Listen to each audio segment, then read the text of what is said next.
Thanks, George, for that introduction. We're excited to continue the conversation on cybersecurity by highlighting some of the key areas of risk management and security we work on here, as applicable to securing enterprise hybrid IT, of which cloud is an integral part. As George said, I'm Lakshmi Ashok, VP of Enterprise Management here at Leidos, and have worked in the area of cloud services for over a decade. Today, I'm joined by my colleague, Jeff Mims, our Chief Technologist for Zero Trust. Jeff, I have a starting question for you. So we've seen a lot of focus the last few years on Zero Trust, more so with the recent presidential cyber executive order. I personally have seen a ton of definitions on Zero Trust.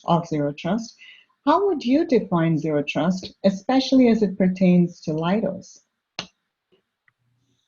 So hi, George and Lakshmi. I'm glad to be here. And I think that's a really good question. So the first thing is the name is kind of a misnomer. I've seen a lot of confusion on what zero trust actually means. Is it a technology? Is it an architecture? Is it a product I can go buy and install on my network? So I've seen a lot of different perspectives, and it kind of depends on who's answering the question. So let's start with the name. What does zero trust mean? So zero trust is about reducing blind trust. That's probably pretty obvious, but realistically, we can't ever get trust to zero because that would pretty much end all of our productivity and collaboration. But we can reduce the need to trust in several ways. We can assume our network is already breached or that it will be breached in the near future. We can increase proof through verification and validation processes. And we can increase the context with which decisions are made that allow access. So this results in more informed decisions versus these trust-based decisions that we see mostly today.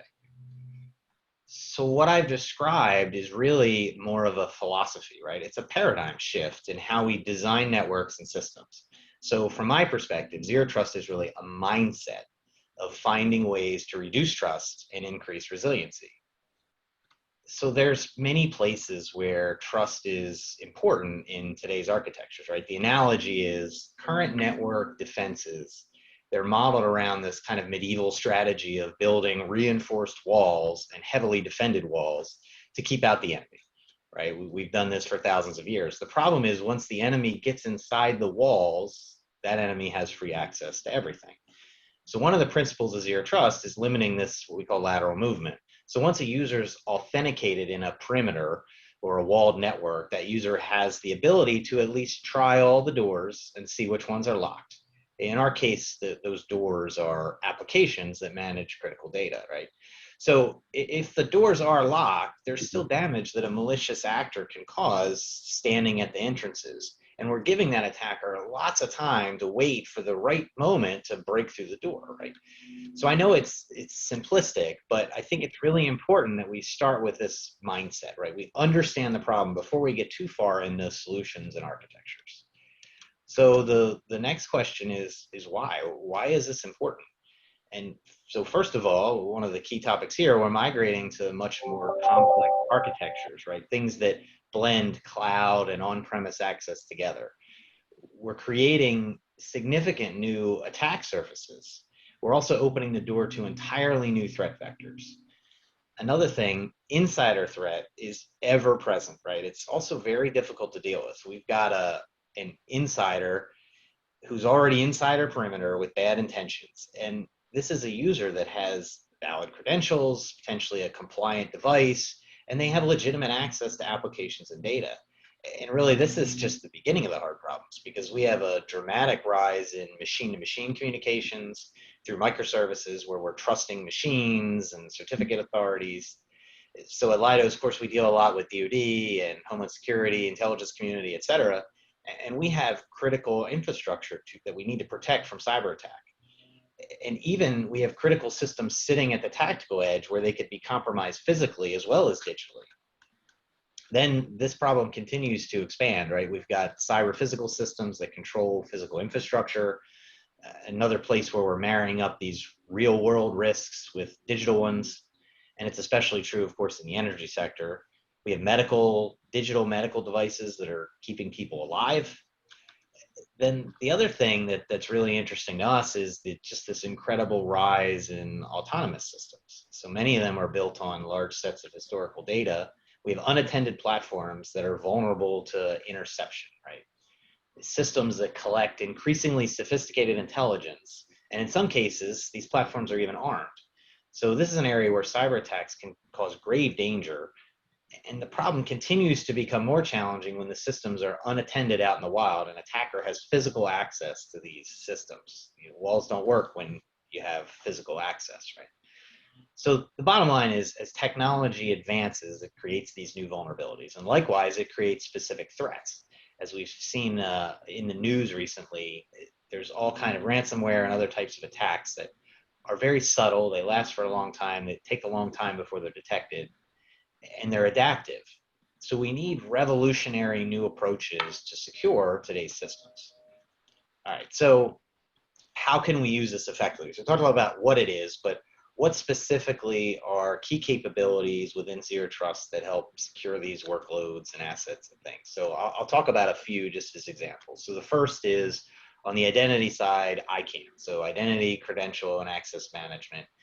This supersedes the IDAM, and it basically is all the tools and processes, including multi-factor authentication, that give the right person, the right individual or entity, the ability to access the right resource at the right time and for the right reason. So there's a whole lot to unpack there, but the key takeaway really is we need to add more attributes to understand an identity and how it's being used on the network.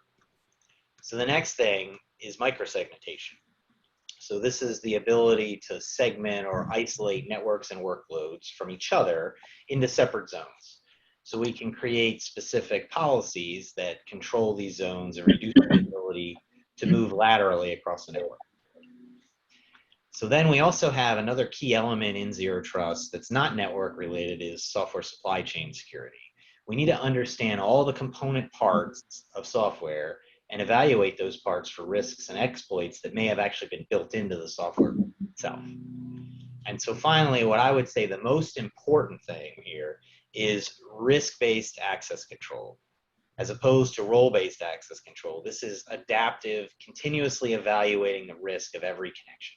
And this is really, really critical, but it's also very challenging. It means we need to increase decision-making context to understand all the information around each request on the network. So all of these things individually can increase security, but to me, the real power here is the combination of these capabilities. That's where the game-changing piece is. So I talked very briefly on hybrid cloud environments as one of the drivers for Zero Trust. So Lakshmi, why do you think so many organizations are adopting cloud-based services? What kind of strengths and benefits are you seeing for hybrid IT environments? Sure, Jeff. Before I answer that, oh my God, so many parameters to look forward to securing, right? Especially, and it's going to get even more harder as we move into hybrid IT environments. So why hybrid IT? Why cloud? You know, as agencies are transforming and modernizing their IT capabilities, cloud actually provides a perfect means to get them to their goals.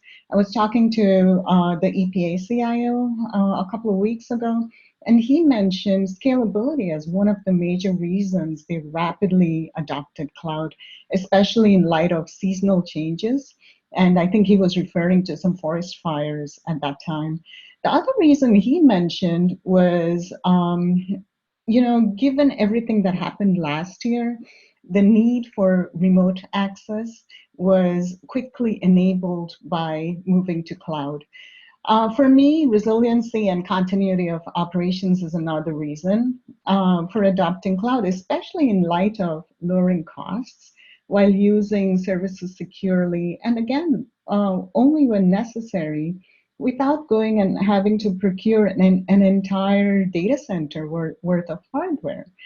Speed and time to value is another key area, key reason. So instead of waiting on equipment setup, instead of getting it right and everything else, just use something that's already there that works. There's also, I find, a need for information at your fingertips to make accurate decisions quickly. Jeff, you quoted some scenarios just now. especially at the edge where we need to save lives or respond to policy changes or, in fact, react to a threat. And cloud provides the ability not just to scale up compute power at that time for data computations, but the ability also to use cloud native services such as AI/ML engines to get that information quickly out to the users. And then, we talk about hybrid IT, we talk about multi-cloud, and I feel that each cloud provider has, their own uniqueness and that they offer their own specialities that they offer in terms of cloud native services. So why not move to the cloud, multi-cloud especially, to get the best of breed, adopting optimum services for our capabilities, right? In whether it's to build out applications or to get to a website quickly or get information that I was talking about earlier. To your point, Jeff, edge to cloud is also rapidly increasing in popularity, and there is explosion of sensor technology and data everywhere. But we need something to bring it all together. We need a common area to store this data. We need a common area to actually process all this and then bring it back to the user community. And so I feel adopting a hybrid IT approach is definitely much more beneficial. And so here are, some of the reasons that people, agencies, government agencies move to the cloud. In fact, if you recall, the EO, there were many mentions of the cloud, even in the cyber EO that came out. And they're all about prioritizing applications to move out quickly into the cloud so that they can be secured there as well. So back to you. So when it I comes hope to, you agree with me there. I do absolutely, and lots of our customers are really on 100% cloud path or on a migration to maybe 80%. And I think there's a lot of interesting benefits on both sides to hybrid versus pure cloud versus multi-cloud. It really depends a lot on the use cases and really getting the best out of each platform, right? There's a lot of differences between platforms and advantages to go in different directions. So when it comes to cloud, clearly there's some interesting risks, right? Especially in the co-tenant environments, in the public cloud type environments. You got third-party system administrators, you have cloud neighbors. What kind of risks are you working on in addressing for this hybrid IT environments? Jeff, that's such a great question. There are multiple areas we need to be cognizant of as related to providing end-to-end security in the cloud, especially based on zero trust principles. So I'll address a few of them here. I think for me, the one I always start off with is lack of visibility across the enterprise, across the hybrid enterprise. This, especially given the lack of consistent tooling and consistent control in a hybrid environment, makes it very, very difficult to not only react to what's happening, but actually be proactive. And so it inhibits rapid decision making, especially when a security incident occurs.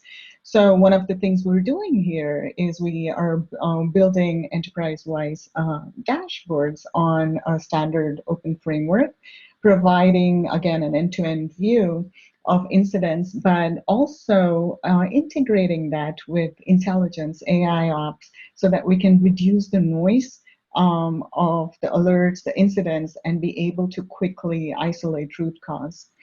The second thing I would bring up is a risk that we're working on is a lack of understanding of cloud, especially when it comes to the shared responsibility model. So CSPs, cloud service providers, provide security up to a level. And then we need to manage the OS, we need to secure the OS, the network, applications, identities, so on and so forth. And again, this varies for whether we're doing infrastructure as a service, platform, or software as a service. And lack of cloud knowledge and understanding of this leads to breaches, non-compliance, and even increased costs. So in fact, this is the number one reason for most security breaches in the cloud. So what we're doing again is we provide self-service for services offered in the cloud, but with guardrails built in terms of providing, secure landing zones with pre-baked policies to counter common mistakes, either intentional or unintentional, avoiding errors. Here, I'll mention an error made by one of our federal SIs on the Beltway. I'm sure you recall who this is and when this happened, leaving where they left an S3 bucket open, thereby exposing thousands of DoD sensitive records. So things that we're doing is we're building automation to prevent breaches like this. Further, we also provide capabilities such as cloud security posture management, workload protection, compliance. We monitor and enable and enforce rather continuous compliance. And it's not just at that level, but you also mentioned things like containers and serverless and so on and so forth. So we are building capabilities to secure the cloud at those levels also. The other thing I'm finding more and more, especially with millennials joining the workforce, right? So they want independence, they want flexibility, and they want the ability to self-service, right? So they probably do not care that much for security. However, what this leads is because we've got security folks enforcing certain security rules, this leads to shadow IT outside of the IT governance. Again, this opens the door to security vulnerabilities.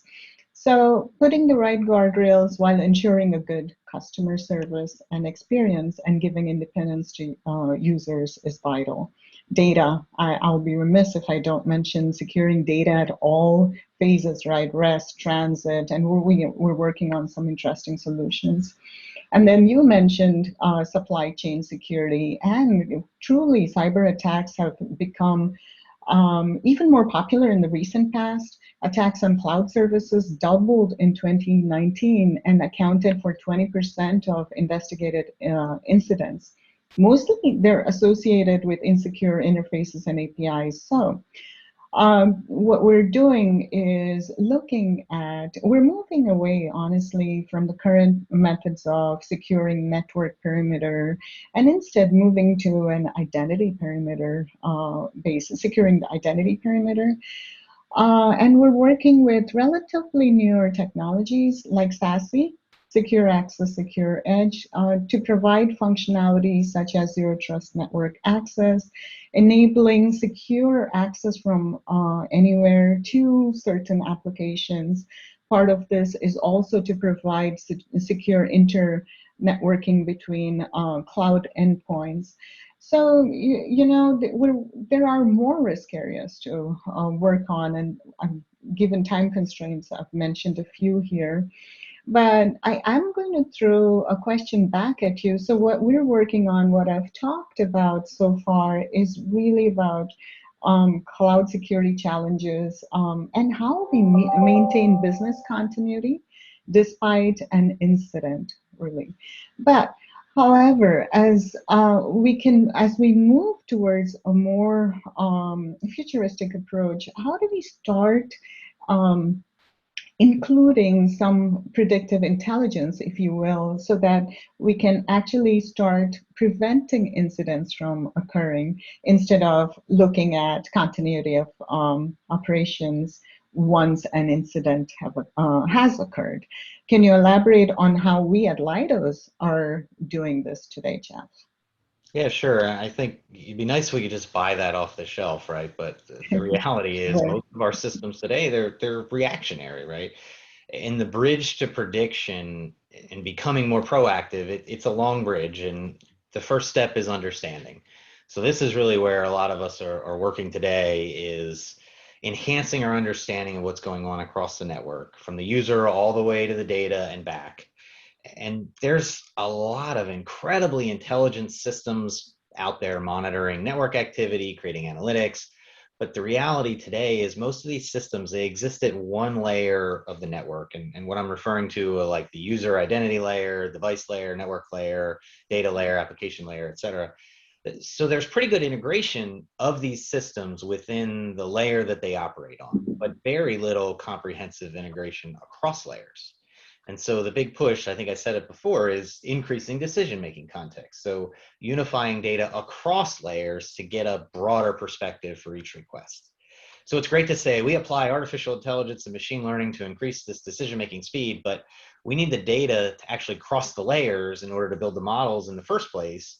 And then we need sets of cleaned labeled data basically to train those models. So the goal is we start with attacks and behaviors that we understand and then train machines to be able to identify those rapidly so we can prevent the attacks. But the next step is really building models and analytics that can identify anomalous behaviors that we've never seen before. So detecting an attack signature and preventing like repeated attacks, it's relatively easy once you understand that signature, once you've seen it before. But detecting something you've never seen before, something unknown, that's a lot harder. And that's where predictive intelligence in zero trust needs to focus. So the next question though is, if we can detect it, what do we do? And we need to respond appropriately. And what is an appropriate response to an unusual behavior? So a user never logged in at 3 a.m. before until right now, and that's unusual. But does it mean we should deny the request or lock out the user? You mentioned that people want more self-service. We don't want to do damage to that user experience. Depending on the industry, but even just employees and others, we want to keep a solid user experience and try to automate these repairs and security mitigation. So we have to be very conscious of those users and their needs. So in the 3 a.m. example, it's probably a good idea to challenge the user in some way to make sure that they can respond. Something's not going to take a lot of time, quickly prove, I am who I said I am. But if there are other factors in this equation, that maybe it's an unknown device or it comes from an unusual location in another country we don't do business with, we need to step up the response at that point to remediate this. So we want to get to a place where we can solve a lot of problems with automation. So we have SOAR tools and other very powerful ways to automate that, but we can't jump straight from understanding the automation, because now we have to understand the responses too. So we have to prove those responses. And today, usually that is a manual process. I have to manually intervene the first few times and understand that my resolution actually is correct. Then I can automate that response. And when we put all this together, we get a much more rapid and robust response uh, than we had in the past to unusual activity that may indicate an attack. And that's how we get to this more predictive piece. And so as that matures, we start to let machines detect and respond automatically faster than a human ever could. And that's really where the impact of this predictive approach comes in. So I think that is kind of the gold standard for where we want to be in zero trust. So all the things that we've talked about, being able to unify these approaches, unify data, understand, implement kind of per layer capabilities, and then cross those capabilities together to be more systematic, the holistic approach to cybersecurity, but also to understanding how to respond to these things in a proactive way. I agree. I think there's a lot that can be done. We've started, in fact, even in the cloud area, Jeff, we're looking at financial operations, right? And we're trying to see what the consumption patterns are, and if there's any anomaly, then try and feeding that anomaly to ML engine that has kind of learned what the baseline is. And we have been able to actually detect a few anomalies based on that. So that certainly is a way to the future. And I hope we get there soon. I know you, as well as others in Leidos, are working on some very, very cool stuff in that area. So I certainly have learned a lot on Zero Trust today, and I hope we can do this again. Thanks, Jeff, for Lakshmi? participating here. Thank you. Absolutely.